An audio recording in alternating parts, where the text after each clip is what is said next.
அனைவருக்கும் வணக்கம். தென்னாடுடைய சிவனே போற்றி, எந்நாட்டவருக்கும் இறைவா போற்றி. பரஞ்சோதியார் அருளி செய்த திருவிளையாடற் புராணம் கூடர் காண்டம் படலம் 48 நாரைக்கு முக்தி கொடுத்த படலம். எம்பெருமானாகிய சிவபெருமான் கரிக்குருவிக்கு உபதேசித்த அந்த திருவிளையாடலை பார்த்தோம். இப்பொழுது நாரைக்கு முக்தி அளித்த திருவிளையாடலை பார்க்கலாம். இந்த திருவிளையாடல் சுகுண பாண்டியன் காலத்தில் தான் நடந்தது. அந்த வைகை ஆற்றுக்கு தெற்கு பகுதியில் ஒரு மாடங்கள் சூழ்ந்த ஒரு பெரிய நகரம் இருந்துச்சு. அந்த நகரத்திற்கு பக்கத்தில் ஒரு பெரிய குளம் இருந்துச்சு. அந்த குளத்தில் நாரை ஒன்று வாழ்ந்து வந்தது.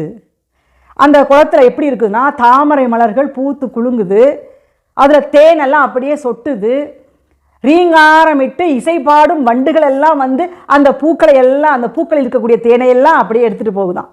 அப்படி அழகான ஒரு குளம், அங்கே நிறைய நீர் நிரம்பி இருக்கு, மீன்கள் நிறைந்து இருக்கின்றது. நாரைக்கு ரொம்ப சந்தோஷமாக தினமும் மீன்களை பிடித்து, அதுதானே உணவு, மீன்களை நன்றாக பிடித்து சாப்பிட்டு கொண்டு உயிர் வாழ்ந்து. இந்த சாப்பாடுங்கிறது பெரிய விஷயம். ஒரு நேரம் கூட நம்மளால் சாப்பிடாமல் இருக்க முடியாது. சில பேர்னால, எல்லாத்தையும் நான் சொல்லலை. நம்ம பழனி மலைக்கு கூட புளியோதரை கட்டிட்டு நம்ம போய் கோயிலில் உட்காந்து சாப்பிடுவோம்.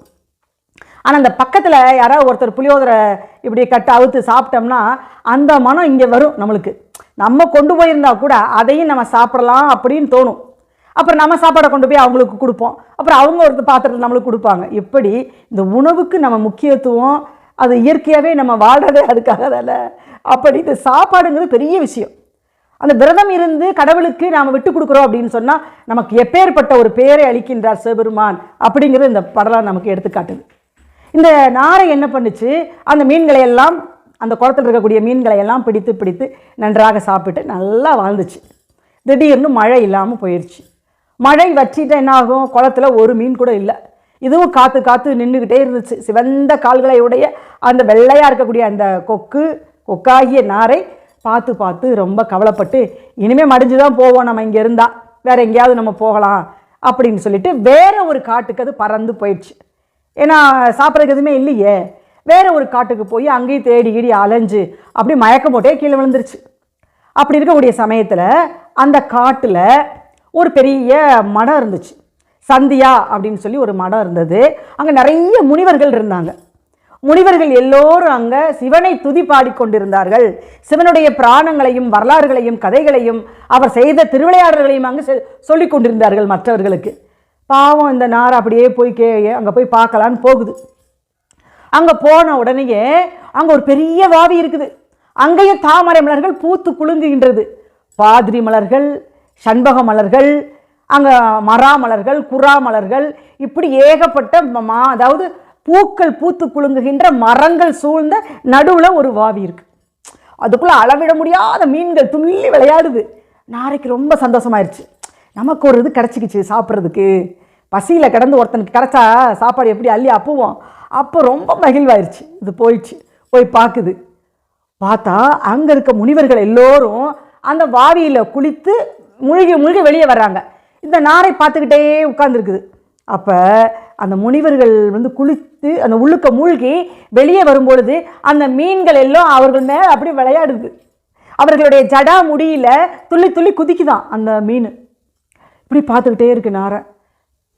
நம்ம இதை செய்யலாம், இதை போய் சாப்பிடலாமா? இந்த முனிவர்களை தொடுவதற்கு என்ன தவம் பண்ணியது இந்த மீன்கள்? நாம் இப்படி அறியாமையாக இருக்கிறோமே, அப்போ நாமெல்லாம் பாவம் செஞ்சவங்களா? இந்த மீன்கள் அந்த முனிவர்களை தொட்டு விளையாடுகின்றன. அவர்கள் மேலே அப்படியே பறந்து அது துள்ளி விழுகுது, அந்த ஜடாமுடியிலிருந்து விழுகுது அப்படின்னு சொல்லிட்டு இதுக்கு அப்படியே அறியாமை போக்கி நம்ம என்ன செய்யலாம், நாமளும் முக்தி பெறுவதற்கு என்ன பண்ணுறதுன்னு யோசிச்சுட்டு இருக்குது. அப்போ அந்த ஒரு மடத்தில் இருக்கக்கூடிய ஒரு சத்தியன் அப்படின்ற ஒரு முனிவர் இருந்தார்.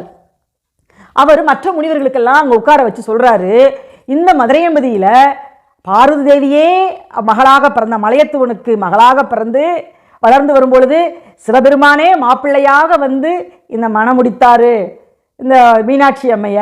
அப்பேற்பட்ட பெருமை வாய்ந்து இந்த மதுரை. அவரும் இங்கே சொக்கநாதராக சுந்தர பாண்டியனாக இந்த மதுரையை ஆட்சி செஞ்சார். எல்லா உலகத்துக்குமே ஒரு சிவனாக இருந்தார். ஆனால் அவர் எங்களுக்கு மட்டும் ராஜா, எங்கள் ஊருக்கு ராஜா. மற்ற ஊர்லாம் எங்கேயா போய் ஆட்சி செஞ்சாரா? இல்லையே. அவர் எங்களுக்கு ராஜா, எங்கள் ஊரில் பல திருவிளையாடல்கள்லாம் செஞ்சுருக்கிறாரு அப்படின்னு சொல்லி அந்த சத்தியன் என்ற முனிவர் எல்லோருக்கும் எடுத்து உரைச்சார்.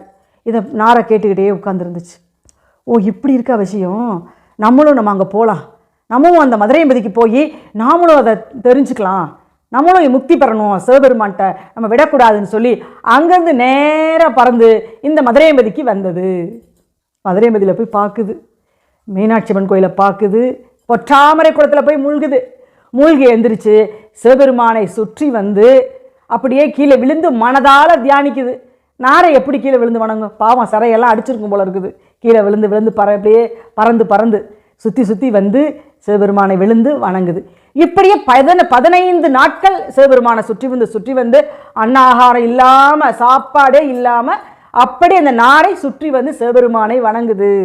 பொற்றாமரை குளத்தில் குளிக்க வேண்டியது, சுற்றி வருவது, சிவபெருமானை தியானிப்பது, அப்படியே மன உருக வேண்டி சிவபெருமானுடைய திருவடி காலில் விழுந்து வணங்குறது, இப்படியே நாரை செஞ்சுக்கிட்டு இருந்துச்சு.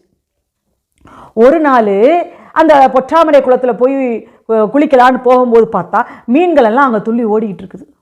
அப்போ ஒரு மனசு சலனம் வந்துருச்சு. சாப்பிடவே இல்லை, பல நாளாக சாப்பிடலை, மீன்களை தின்றலாமோ அப்படின்னு இந்த பசி கொடுமையினால் அப்படி ஒரு நிமிஷம் மனசு சலனப்பட்டுருச்சான்.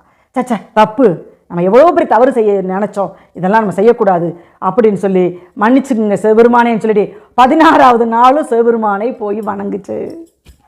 சிவபெருமான் பார்த்துக்கிட்டே இருந்தார். இந்த நாரை எப்படி நினைக்கின்றதோ அதே வடிவத்தில் முன்னாடி போய் நிற்கிறார் சிவபெருமான். அது என்ன வடிவம் நமக்கு சொல்லலை. அவர் பறவையாக கூட இருந்திருக்கலாம், நின்றுருந்துருக்கலாம், இல்லை அவர் நிஜமான உருவத்தோடையும் நின்றுருந்துருக்கலாம். அப்போ போய் நின்று கேட்குறாரு, நாரையே உனக்கு என்ன வேணும் அப்படின்னு. சுவாமி, எனக்கு எதுவுமே வேண்டாம், எனக்கு இனிமேல் எந்த பிறவியும் வேண்டாம், எனக்கு ஒரு முக்தி கொடுங்க, எனக்கு இனிமேல் வருங்காலத்தில் எனக்கு எந்த ஒரு பிறவியுமே இல்லாமல் நான் உங்கள் காலடியிலே இருந்து உங்களையே நான் பூசை செய்ய வேண்டும் சுவாமி, அப்படிப்பட்ட வரத்தை எனக்கு கொடுங்க சுவாமி அப்படின்னு சொல்லி நாரை கேட்குது. சிவபெருமான் உனக்கு அப்படியே தந்தேன்னு சொல்லி சொன்னார். அப்புறம் சொல்லுது, சுவாமி இன்னொன்று நான் கேட்குறேன், என்னுடைய இந்த பறவை இனத்துக்கு எனக்கு மட்டும் இல்லாமல் என்னுடைய வர சந்ததிகளுக்கும் சரி, பிற பறவை இனங்களுக்கும் சரி, எல்லாருக்கும் நீங்கள் முக்தி அளிக்கணும் சுவாமின்னு சொல்லி கேட்டுக்குச்சு. அப்பயும் சிவபெருமான் சரி உனக்கு அப்படியே வரம் தந்தேன் அப்படின்னாரு. மறுபடியும் கேட்குது, சுவாமி இந்த பொற்றாமரை குளத்தில் நான் மூழ்கி நீராடும் பொழுது சிறிது மனசு சலனப்பட்டு அந்த மீன்களை நான் தின்றலாமான்னு நினச்சிட்டேன். ஒரு சமயத்தில் அது தவறு நான் புரிஞ்சுக்கிட்டேன். இதே மாதிரி என்னோட சேர்ந்த மற்ற பறவை இனங்களும் வந்து அந்த பொற்றாமரை குளத்தில் இருக்கக்கூடிய மீனை சாப்பிடலான்னு ஒரு எண்ணம் வந்ததுன்னா அவர்கள் பழி பாவத்துக்கு ஆளாவார்கள் சாமி. அவர்கள் என்றுமே அப்படி ஆளாகக்கூடாது, அவர்களுக்கும் நீங்கள் அந்த மோட்சத்தை தரணும். அதனால இந்த பொற்றாமரை குளத்தில் எந்த ஒரு மீன்களும் இல்லாமல் நீங்கள் செய்ய வேண்டும் சுவாமி அப்படின்னு சொல்லி வரங்கேட்டுச்சு. சுவாமி அப்படியே செய்கிறேன்னு சொல்லி அந்த பொற்றாமரை குளத்தில் ஒரு மீனும் இல்லாமல் அவர் பண்ணிட்டாரு. மீன் மட்டும் இல்லை, வேறு எந்த உயிரினமும் இல்லாமல் அங்கே ஆக்கிட்டாரு. இப்போவும் அந்த மதுரை மீனாட்சி அம்மன் கோயில் இருக்கக்கூடிய அந்த பொற்றாமரை குளத்தில் மீன்கள் எதுவுமே கிடையாது. பெரிய ஆச்சரியம். அதாவது குளத்தில் குளம் வந்து நிறைஞ்சிரும். அப்போ எல்லாரும் மீன் பிடி திருவிழாலாம் கொண்டாடுவாங்க, மீனெல்லாம் போய் பிடிப்பாங்க. ஆனால் அது வத்தினதுக்கு அப்புறமா அங்கே ஒரு மீன் கூட இருக்காது. ஆனால் மறுபடியும் அந்த குளம் அடுத்த வருஷம் மழை பெய்ந்து அந்த குளம் நிரம்பி வரும்பொழுது மீன் எங்கேருந்து வரும்னே தெரியாது, மீன் வந்து நிறைஞ்சிரும். அப்படி ஒரு கடவுளுடைய செயல். அப்படி இருக்கக்கூடிய சமயத்தில் இந்த இடத்துல இந்த பொற்றாமரை குளத்தில் எப்பொழுதுமே மீன்களே கிடையாது, வேறு எந்த சின்ன உயிருமே அங்கே கிடையாது. சிவபெருமான் அது கேட்டவாறே நாரைக்கு முக்தி கொடுத்தார். அதாவது 4 தோள்களும் 3 கண்களும் உடையதாக அது மாறி அப்படியே அது புஷ்ப விமானத்தில் அந்த சிவலோகத்தை அடையும்படி அவர் செய்தார். அங்கே போனோன்னா அவர் வந்து சிவகணத்தவர்களில் ஒன்றாக அந்த நாரையமும் சேர்த்துட்டாரு. எப்படி தான் நாரைக்கு முக்தி கொடுத்தாரு. இப்போவும் மீனாட்சி அம்மன் திருக்கல்யாணம் நடக்கும் பொழுது இந்த நாரைக்கு முக்தி கொடுத்தல் வைபவமும் அங்கே இப்போவும் வருடம் வந்து மதுரையம்பதியில் நடந்து கொண்டு தான் இருக்கின்றது. அப்பேற்பட்ட இந்த நாரைக்கு முக்தி அளித்து அதனுடைய சந்ததிகளுக்கும் சிவபெருமான் முக்தி கொடுத்தார். அதாவது பறவை இனமாக இருந்தாலும் சரி, அது தன்மேல் அளவிட முடியாத அன்பை வைத்திருந்ததுன்னா அதுக்கு சகலவிதமான சௌகரியங்களையும் சரி, முக்தியையும் சரி, வீடு பேரையும் சிவபெருமான் அருள்வார் என்று இந்த படலம் எல்லாத்துக்கும் உணர்த்துகின்றது.